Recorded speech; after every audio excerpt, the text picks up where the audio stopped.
오늘 우리에게 주신 하나님의 말씀을 봅니다. 창세기 32장 22절에서 32절 우리 교독하겠습니다. 밤에 일어나 두 아내와 두 여종과 11 아들을 인도하여 야복 나루를 건널세.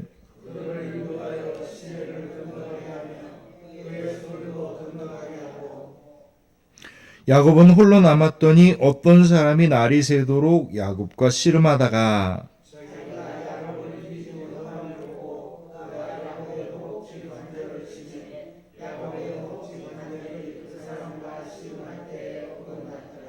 그가 이르되 날이 새려하니 나로 가게 하라. 야곱이 이르되 당신이 내게 축복하지 아니하면 가게 하지 아니하겠나이다.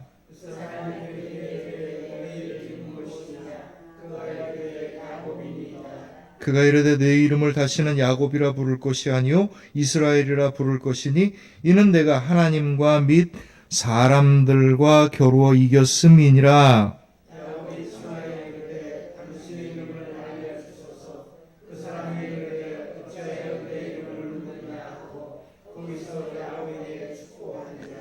그러므로 야곱이 그곳 이름을 브니엘이라 하였으니 그가 이르기를 내가 하나님과 대면하여 보았으나 내 생명이 보존되었다 함이더라.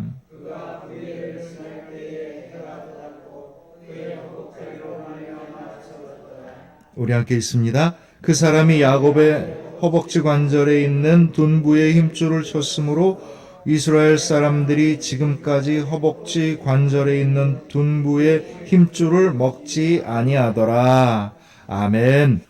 우리를 새롭게 하시는 하나님의 은혜와 평강이 오늘 이 자리에 모이는 여러분들과 여러분들의 가정들 위에 그리고 우리 생명나무 공동체 모든 가정들 위해 함께 하시기를 주님의 이름으로 축원합니다. 아멘. 오늘은요. 운명에 대한 이야기를 하려고 합니다. 운명이라는 게 있어요. 이 운명이라는 말은 뭐냐면 사람들의 삶이라고 하는 거는요. 이미 다 짜여져 있다는 겁니다. 그래서 이게 각본대로 짜작짜작 움직여서 가는 거기 때문에 사람들이 뭐 애써 봐야 소용없고 운명 따라 살아야 된다라는 거죠. 이게 이제 운명의 이야기입니다. 우리에게 있는 구원은 하나님의 섭리입니다. 우리가 태어나기 전부터 주님께서 우리를 택정하셔서 우리를 부르셨고 우리에게 구원을 주시기로 이미 정하셨던 겁니다. 그래서 이것을 신학적으로는 예정이라고 부르는데 그냥 구원이라고 통칭하겠습니다. 운명과 구원에 대한 이야기입니다. 운명과 구원이라고 하는 것 사이에서 우리가 무엇을 따르느냐에 따라서 우리들의 삶과 우리들의 신앙 자체가 달라지는 겁니다. 운명이라는 것과 구원이라고 하는 이 사이에서 오늘 야곱의 이야기가 있습니다. 우리가 잘 아는 것처럼 야곱이라고 하는 사람은요, 같이 태어난 쌍둥이 형이 있었어요. 근데 쌍둥이는 보통 이 얼굴이 다 똑같고 체구도 똑같고 다 그런데 일란성 쌍둥이고 이란성 쌍둥이는요 같이 태어나도 얼굴도 다르고 성격도 다르고 다 다른 겁니다. 에서는 남자답게 생겼어요. 우락부락하고 피부도 구릿빛으로 대추빛으로 아주 붉은 이게 붉다라는 뜻이라고 합니다. 에서가 이게 지금으로 얘기하면은요 검게 탄 근육질의 몸인 겁니다. 성격도 활발해요. 이렇게 쫀쫀하지 않습니다. 뭐 야곱이 이제 살짝 속임수를 치고서 막 그럴 때 막 꼴꼴꼴 웃으면서 그래 네 맘대로 해 뭐 이런 남자다운 성격이었던 거고요. 활을 아주 잘 쏘고 사냥을 아주 잘해서 그 당시에 떠돌이 생활을 하고 있었던 이 야곱의 가족에게는요 아주 그냥 훌륭한 용사였고 전사였었습니다. 그에 비해서 쌍둥이로 태어났지만 야곱은요 맨날 어머니 일이나 도와주고 있고 머리는 똑똑한데 몸은 튼튼하지가 않아가지고 어머니 일이나 도와주는 일을 주방 일이나 하는 정도로 연약했던 거예요. 그래서 야곱은 이쁘장하게 생기고 몸은 비리비리하고 머리는 잘 돌아가지만 그 형 에서하고는 남자로서 상대가 안 되는 그런 삶이었던 겁니다. 이때 야곱의 가족은요, 아버지 이삭과 어머니 리브가와 형이었던 에서와 그리고 야곱 그리고 이제 그 무리들 온갖 그 시중 들고 양들 치고 있었던 큰 가족들을 데리고 다니는데 땅이 없었어요. 이 땅이 없어갖고 돌아다니기 시작을 합니다.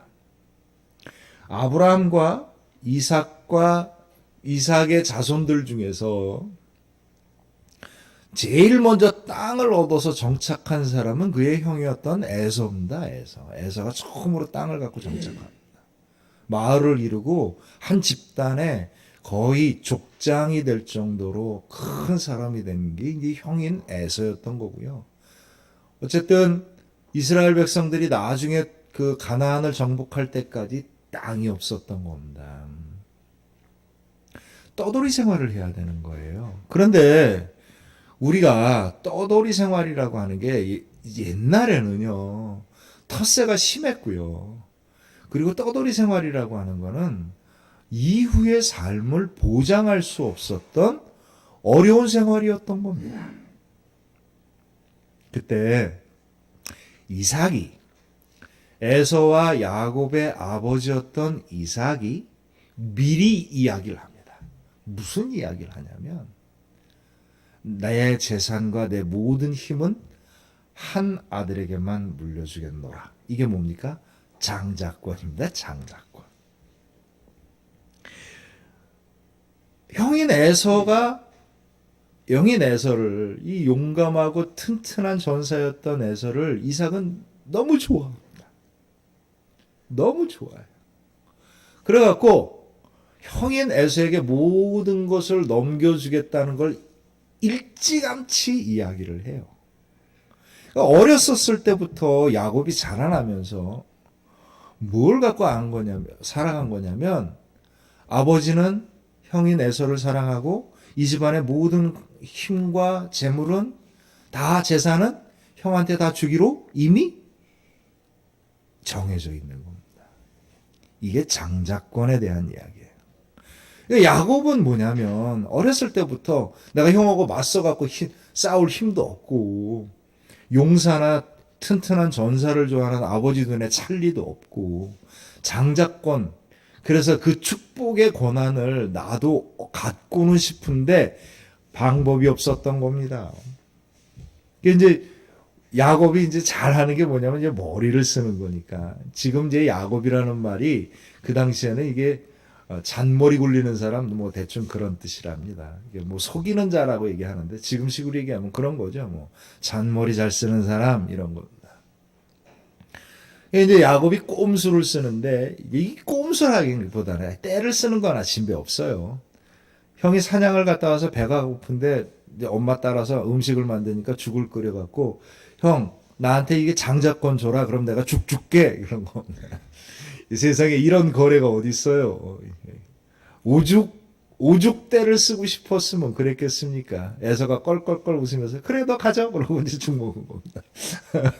또 하나는 이 야곱이 이제 이런 거 갖고는 안 되니까 벼르다가 아버지가 이제 그 점점 나이가 들어서 몸이 쇠약해지고 눈이 어두워져 갖고 사람을 구분을 못할 지경이 됐는데 형인 에서 보고 가서 맛있는 사냥감을 갖고 와라. 내가 너한테 할 얘기가 있다. 그 얘기를 한 거예요. 야곱이 딱 들어보니까 아 이게 유언을 할 타이밍이로구나. 타이밍을 잡은 겁니다. 형이 사냥하러 나간 사이에 야곱이 형인 척하고 가가지고 그 장자권의 축복을 다 들은 거예요. 형이 와가지고 이제 노발대발한 거죠. 막 난리가 난 겁니다. 이 나쁜 녀석이 막 이러면서 내 권한을 네가 뺏으려고 했어? 야곱이 뺏을 수 있어요? 못 뺏습니다. 아버지는 이미 눈이 멀어갖고 몸이 쇠약해서 집안일은 누가 다 하는 거예요? 이미 에서가 다 하고 있었던 겁니다. 그 아버지가 그 눈 멀고 그 죽을 날 받아놓은 이삭이 몇 마디 했다고 해갖고 재산권이 넘어갈 수 있겠어요? 말도 안 되는 얘기입니다. 이것도 때를 쓰는 거나 진배 없어요. 마지막 몸부림을 치는 겁니다. 장자권 때문에 온 집안이 난리가 났어요. 이삭은 장자 한 명에게만 모든 걸 주고 차남에게 주는 거는 저주의 이야기였어요. 그 저주의 이야기가 뭐냐면 너는 척박한 땅에 살 거다. 그리고 너는 형을 주인으로 섬기는 자가 될 거다. 이게 그 둘째 아들에게 주어지는 이야기였던 겁니다. 이삭은 정말 하나님이 그렇게 주셨다고 믿고 있었던 거예요. 그러니까 하나님의 여호와 이름으로 이야기를 하는 겁니다. 아들이 두 명인데 한 명은 축복을 한 명은 저주를 받아야 된다는 것은 도대체 이게 어느 나라 법입니까? 여러분 이런 법을 들어보신 적 있나요? 왜 이렇게 심각하세요? 이런 법을 들어보신 적이 있어요? 없어요? 없잖아요. 이상 이야기, 야곱 이야기에서만 나오는 이야기인데 사실 역사를 뒤져보면요, 아주 드물게 이런 유산상속의 전례가 있습니다. 이런 드물게 나타나는 전례는 어떤 때 나타나는 거냐면 그 집이 너무 가난해갖고 생존의 위협을 받게 되었었을 때 집안 한 사람은 먹고 살아야 되지 않느냐 해갖고 장자에게만 재산을 주고 남은 아들은 다 내보내는 겁니다. 알아서 살아라.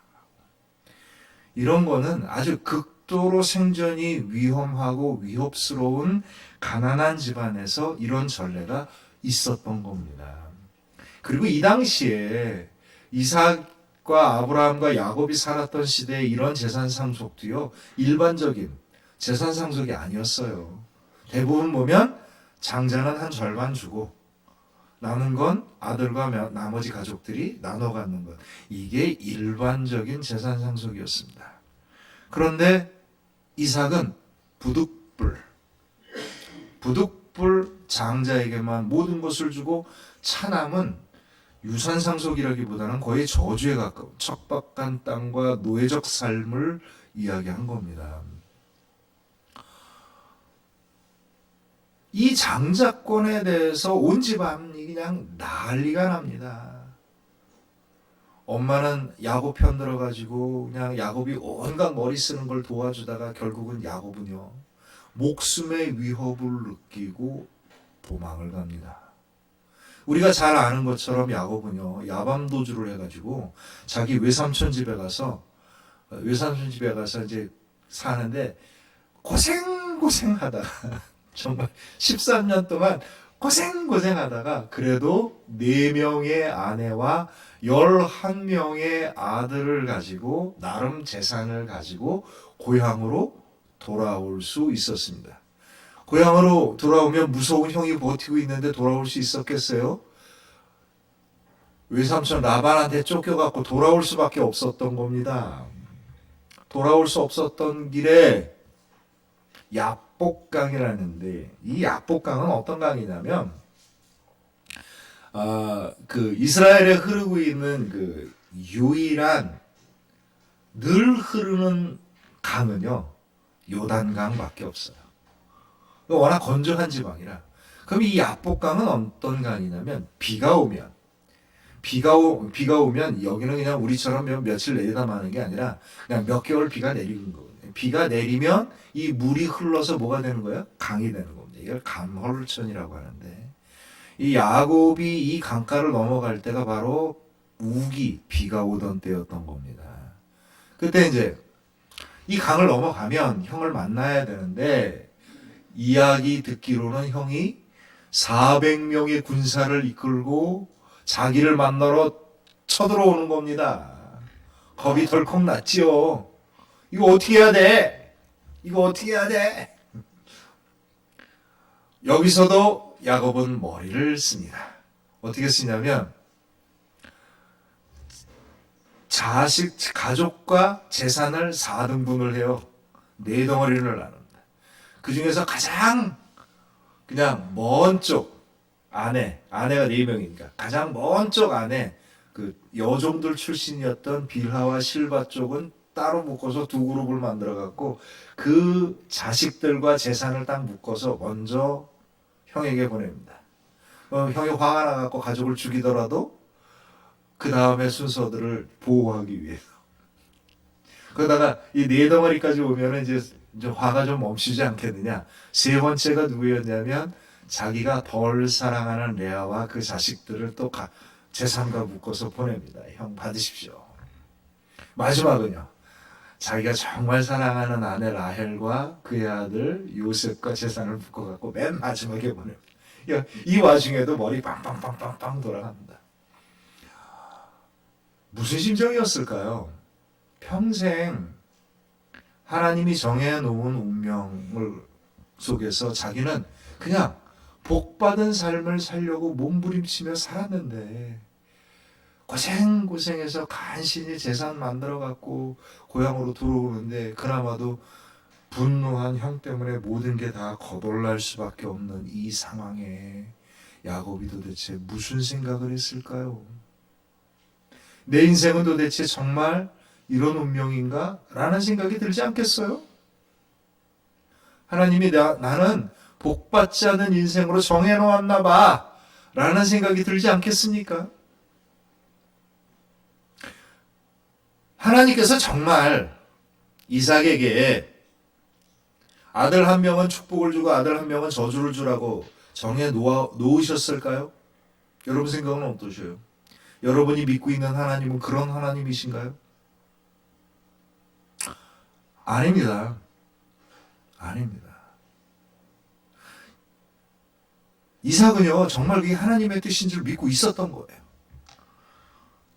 38절에서 40절, 창세기 27장 38절에서 40절을 보면 에서가 아버지에게 이르되 내 아버지여 아버지가 빌 복이 하나뿐이리까 내 아버지여 내게 축복하소서 내게도 그리하소서 하고 소리를 높여 우니 그 아버지 이삭이 그에게 대답하여 이르되 내 주소는 땅의 기름짐에서 멀고 내리는 하늘이래서 멀 것이며 너는 칼을 믿고 생활하겠고 네 하루를 섬길 것이며 내가 매임을 벗을 때 그 멍에를 내 목에서 떨쳐버리리라 하였더라.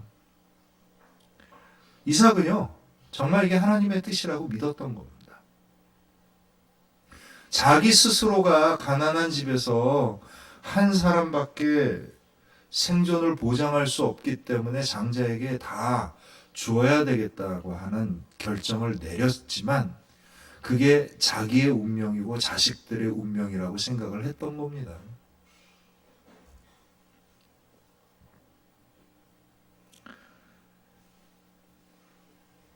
하나님께서 정말 그때 아들 하나는 저주로 아들 하나는 축복을 하셨을까?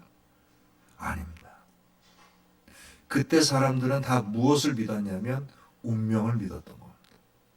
사람들의 삶이 다 어떻게 됐다고요? 정해져 있다고 믿은 겁니다. 그래서 그가 겪고 있는 재난, 그가 겪었던 환난, 고통, 어려움, 사고, 그가 태어난 가난, 그가 겪은 불행, 이게 다 뭐라고 믿은 거예요? 하나님의 뜻이라고 믿었던 거예요. 정말로. 하나님이 모든 걸 정해놓아서 그 사람과 관계없이 모든 것이 정해진 대로 간다라고 믿었던 게 뭐냐면 운명입니다. 그게 운명이에요. 하나님이 우리들의 삶을 다 그렇게 만들어 놓으셨을까요? 여러분 그렇게 믿으십니까? 우리가 겪고 있는 환난들, 우리가 겪고 있는 이 모든 것들은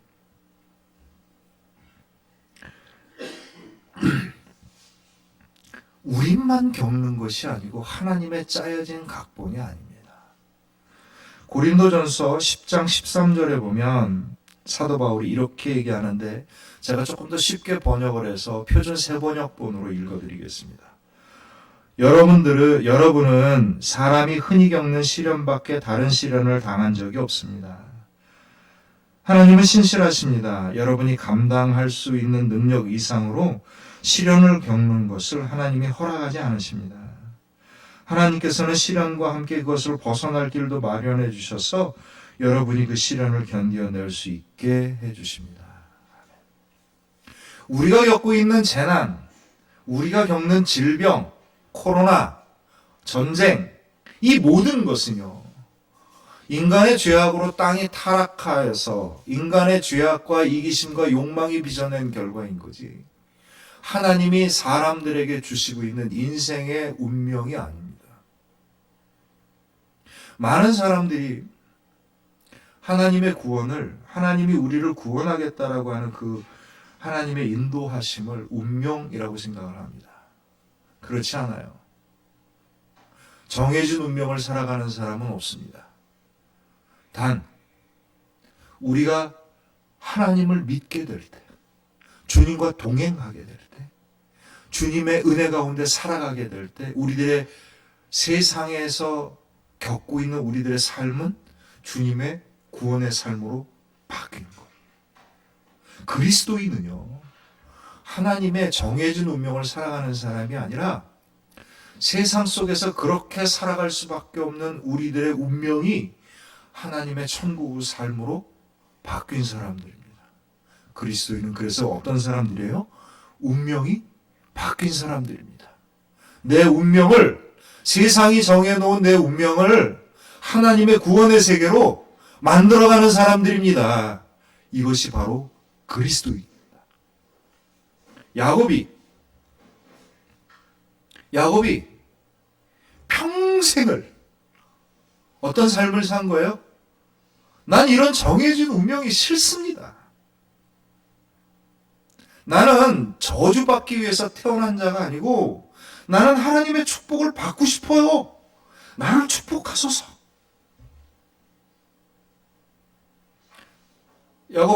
약복 강가에서 이제 인생에 여태까지 고생해서 일궈놨던 게 파탄이 날 만한 그 상황에 마음이 심란하여 거닐 때 다른 사람들은 에이, 이게 내 삶인가 보다.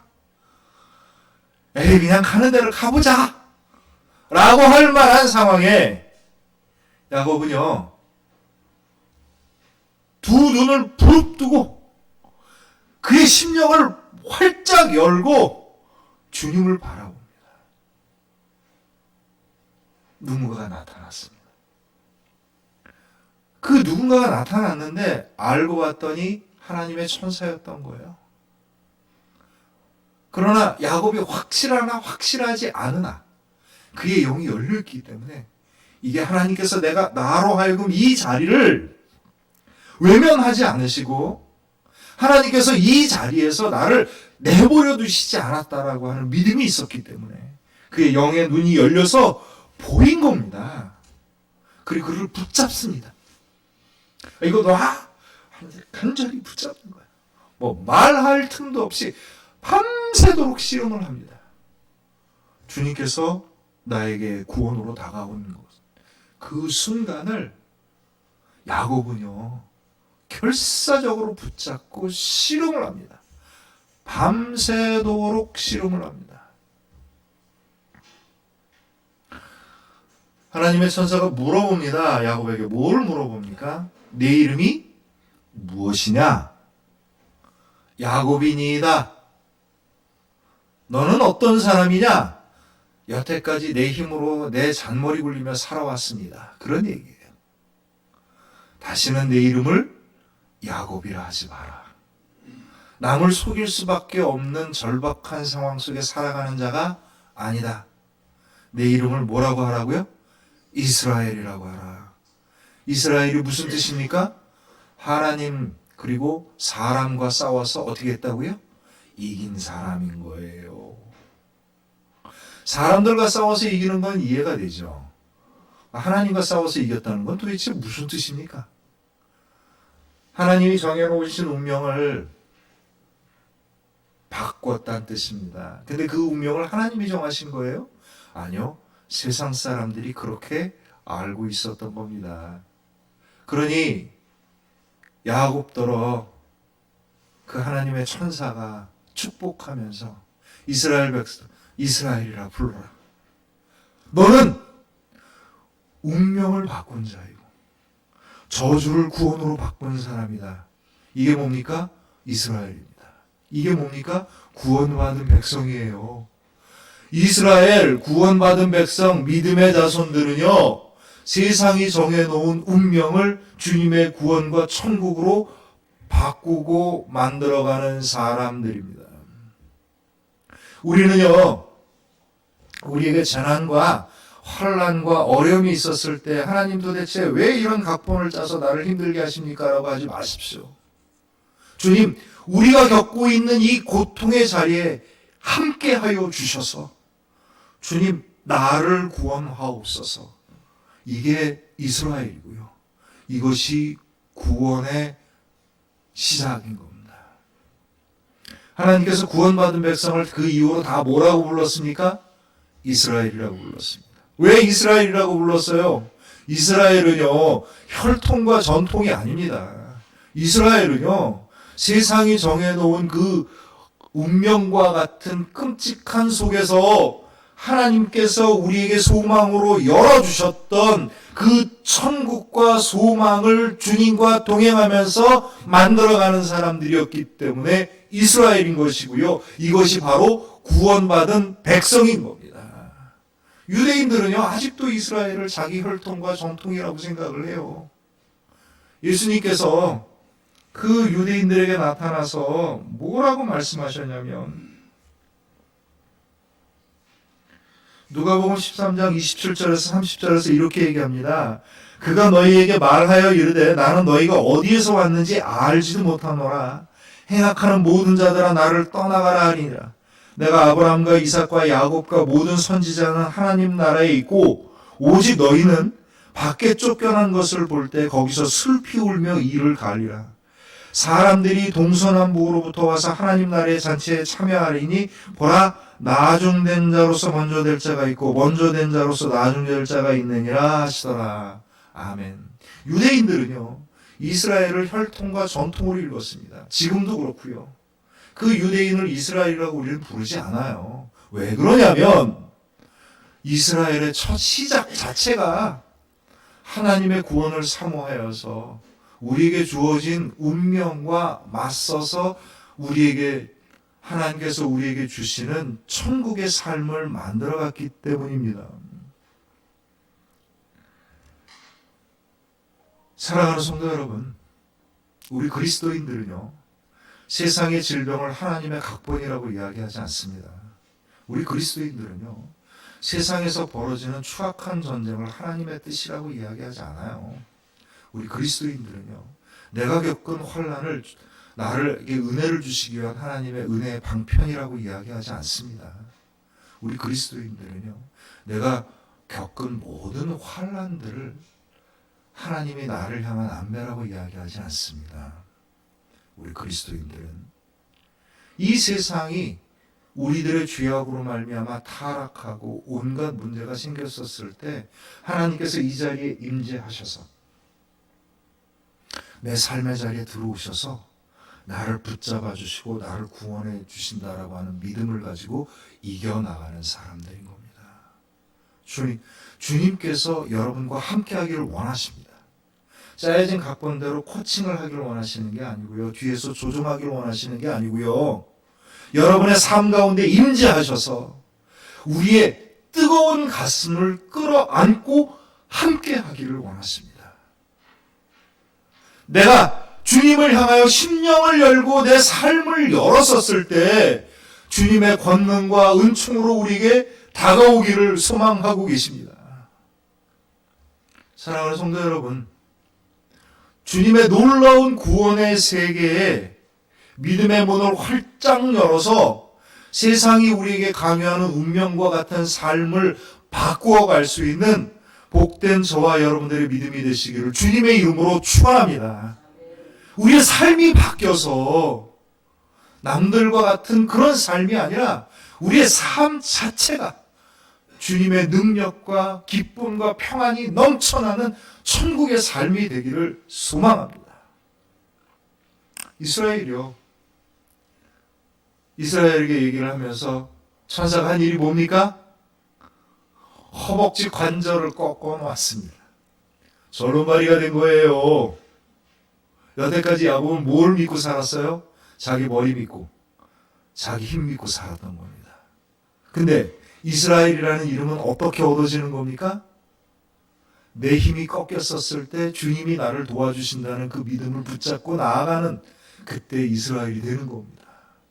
내가 애를 쓰고 수고를 다하나 그러나 내 수고 위에 내가 노력한 것 위에 내가 계획한 것 위에 하나님의 놀라운 은총이 있다라고 하는 것을 믿고 경험하는 사람들이 바로 이스라엘인 겁니다. 우리가 어떤 상황에 놓여 있을지라도 나와 함께 하셔서 우리를 온전케 하시는 주님의 은혜로 주님의 축복된 예정들을 하나씩 하나씩 이루어가는 저와 여러분들의 복된 믿음이 되시길 주님의 이름으로 축원합니다. 하나님께서 운명과 구원이라는 말이 있습니다. 똑같은 건 뭐냐면 하나님께서 미리 정하셨어요.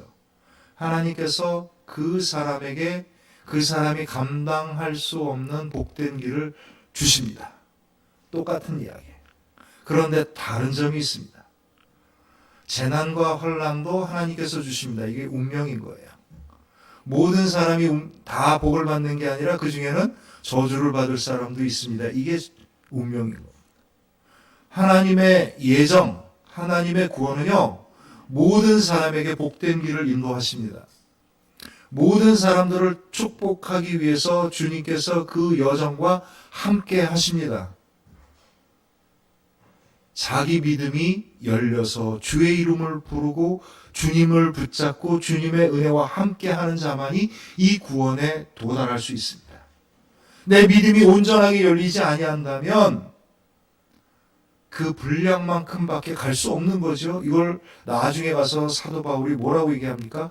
부끄러운 구원이라고 이야기합니다. 하나님께서 우리를 향하여서 예정해 놓으신 온전한 그 구원을 온전히 받을 수 있는 믿음, 이게 복된 믿음인 거예요. 사랑하는 성도 여러분, 말씀을 마무리합니다.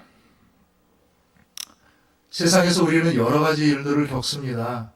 그리고 그 일들은요, 마치 운명을 맞아 좌절할 수밖에 없는 것 같은 삶을 우리들에게 강요합니다. 그러나 사랑하는 성도 여러분, 하나님은요, 우리가 어떤 상황에 놓여 있을지, 우리가 질병의 상황에 놓여 있든 전쟁의 상황에 놓여 있든 재난의 상황에 놓여 있든 감당할 수 없는 상처의 세계에 놓여 있든 하나님은 우리와 함께 하시기를 소망하십니다. 그래서 그 고통과 우리를 끌어안고 있는 모든 것들을 함께 이겨나감을 통하여서 구원의 세계로 인도하기를 소망하십니다.